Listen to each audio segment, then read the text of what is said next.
한국의 4월 서울시장, 부산시장 보궐선거를 앞두고 큰 논란이 되고 있는 이슈 중 하나가 바로 가덕도 신공항입니다. 구체적 입지나 건설 계획조차 정하지 않은 채 무조건 가덕도에 공항을 지으라고 명령하는 가덕도 신공항 특별법이 26일 국회 본회의에서 통과됐죠. 여기 들어가는 세금만 28조 원에 달한다고 합니다. 선거를 앞두고 무차별 재정 살포를 하는 이런 흐름들은 내년 대선 기간 더 심해질 수밖에 없습니다. 가덕도 신공항은 계속 문제가 제기되어 온 사업입니다. 국토부, 기재부, 법무부 등 모든 관련 부처가 나중에 문책당할 것을 우려해서 반대 입장을 표명했지만 이낙연 민주당 대표는 국회가 법을 만들면 정부는 따르는 게 당연하다고 했을 정도였죠. 선거가 목전인데 이것저것 따지지 말라는 주문입니다. 서울 부산시장 선거에서 민주당이 패배하면 이낙연 책임론이 불거질 수밖에 없으니 더 애가 탈 것 같습니다. 공항, 항만, 도로를 포함한 모든 사회 기반 시설은요, 정부의 사전 타당성 조사를 통해서 입지를 정하고 사업비 등을 계략적으로 추산한 뒤에 그에 기반해서 사업을 추진해야 합니다. 그런데 가덕도법은 섬 위에 어느 특정 장소에 어떤 방식으로 공항을 지을지 제대로 된 청사진조차 없습니다. 비용 대비 경제성을 따지는 예비 타당성 조사도 면제할 수 있도록 했죠. 이 법은 군사시설보호법, 하천법, 하수도법, 농지법 등 31가지 법에 따른 각종 허가 승인 절차도 다 건너뛸 수 있도록 했습니다. 예컨대 가덕도 일대는 군사시설 보호구역으로 지정돼 있어서 국방부가 심의 절차를 통해서 해제하지 않으면 공항을 지을 수 없습니다. 그런데 이런 절차 다 생략됐죠. 환경부의 폐수 배출 시설 허가 절차나 산림청의 보전 산지 해제 절차 등도 건너뛸 수 있습니다. 행정부처가 국민의 안전과 복리 차원에서 검토해야 하는 모든 절차를 면제해 준 것입니다. 가덕도 신공항의 근원적 결함은 위험하다는 사실입니다. 최근 국토교통부가 국회에 제출한 보고서를 보면 안전성에 문제가 심각한 것으로 알려져 있습니다. 해외 주요 해상 매립 공항 현황이라는 국토부 문서는 홍콩 책납콕 공항, 싱가포르 창이 공항 등과 비교했는데요. 결론은 한마디로 가덕도 신공항처럼 안전 운항에 불리한 해상 공항은 유례가 없다는 것입니다. 언론에 보도된 요지는 이렇습니다. 가령 가덕도는 내에 위치한 해외 공항들과는 달리 외해에 들어서기 때문에 파도와 바람의 영향을 훨씬 많이 받습니다. 또 수심과 지반 영향층이 깊어서 막대한 성토 작업이 필요합니다. 또 해일의 영향을 줄이기 위해서 해수면 위에 40m 약 10층 건물 높이까지 높여야 합니다. 또 부동치마라고 하지요. 집안이 들쑥날쑥하게 내려앉아서 구조물을 붕괴시키는 현상인데요. 이 부동치마 등 지형 자체의 문제로 항공기 이착륙 시의 위험성이 크다고 하는군요. 정말 섬뜩합니다. 과거에도 이 안전성 문제가 제기됐지만 정부 보고서로 이렇게 구체적으로 국민에게 전해진 것은 처음입니다. 가덕도 신공항은 2016년 세계적 컨설팅 업체의 안전성, 경제성, 접근성, 환경성, 사회적 비용 등을 계량화한 평가에서 꼴찌인 3위로 판정받았을 정도입니다. 그런데도 정권이 밀어붙이고 있는 것이죠. 결국 부산 시민들이 냉철해져야 합니다.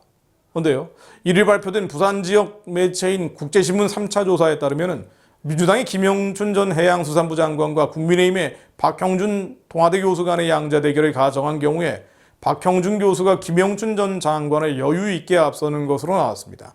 두 사람 간의 격차는 12.8%포인트로 2차 조사의 12%포인트보다 소폭 확대됐다고 하는군요. 이런 조사를 보면 부산 민심이 크게 흔들리지는 않는 것 같습니다. 1일 발표된 또 다른 여론조사에 따르면 국민 10명 중 절반 이상이 가덕도 신공항 특별법 통과가 잘못된 일이라고 평가하는 것으로 나옵니다. 리얼미터가 YTN 의뢰로 가덕도 신공항 특별법에 대해서 조사한 것인데요. 잘된 일이라는 응답은 33.9%고 잘 모르겠다는 응답은 12.6%로 나옵니다. 특히 대구 경북 거주자 10명 중 7명 정도는 가덕도 신공항 특별법 통과에 부정적이었습니다. 공항 건설로 인한 직접적인 수혜 지역이라고 볼 수 있는 PK, 부산, 울산, 경남에서도 잘함은 38.5%로 잘못됨이라는 54%보다 적게 나왔습니다. 특히 알만한 것은 광주 전라 지역에서만 잘된 일이 52%로 잘못된 일이라는 30.7%보다 훨씬 높게 나왔다는 것입니다.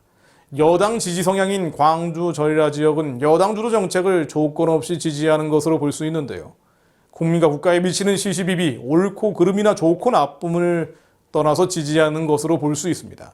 다시 이런 흐름은 교회나 목회자, 기독교인도 마찬가지일 것입니다. 저도 오랜 기간 교회 등에서 나라와 민족을 위한 기도를 위한 강의나 집회를 해왔지만 광주 전라 지역에 초청받아서 간 사례는 손가락에 꼽을 정도입니다. 대부분이 수도권 아니면 영남 지역 그리고 일부 강원, 충청 지역이었죠. 호남의 경우는 대부분의 교회들이 동성애법 반대 정도는 나서도 남북 화해, 협력, 평화라는 햇볕 정책을 옹골차게 지지합니다. 북한 구원과 복음 통일, 하나님의 민족적 부르심을 이루는 기도는요, 신앙의 영역입니다. 지역과는 무관합니다. 나라가 더 어려워지기 전에, 더 캄캄해지기 전에 호남에서 북한 동족들을 살려달라는 기도가 이 나라를 지켜달라는 부르짖음이 터져나오기를 충고합니다. 그것을 위에 먼저 미랄이 되어 하나님께 하소연하는, 울며 탄식하는 기도자들이 일어날 수 있기를 또한 충고합니다. 고린도후서 10장 4절로 우리의 싸우는 병기는 육체에 속한 것이 아니요 오직 하나님 앞에서 견고한 진을 파하는 강력이라.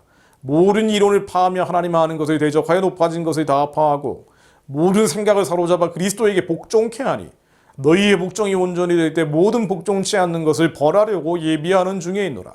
하나님, 우리로 주님의 뜻에 온전히 복종하는 자들이 되게 하옵소서. 모든 이론, 모든 생각, 하나님 아는 것을 대적하여 높아진 모든 것들, 지역 감정과 민족 정서와 한의 쓴뿌리 상처들마저도 주님의 강력으로 다 깨어지게 하옵소서. 이 시대 이 때를 향한 주님의 선하고 기쁘고 온전하신 뜻이 무엇인지 분별하여 기도하게 하옵소서. 호람에서도 나라와 민족과 열방을 위한 기도의 흐름이 일어나게 하옵소서. 이 민족을 향한 주님의 부르심을 이루게 하옵소서. 예수 그리스도 이름으로 기도했습니다. 아멘.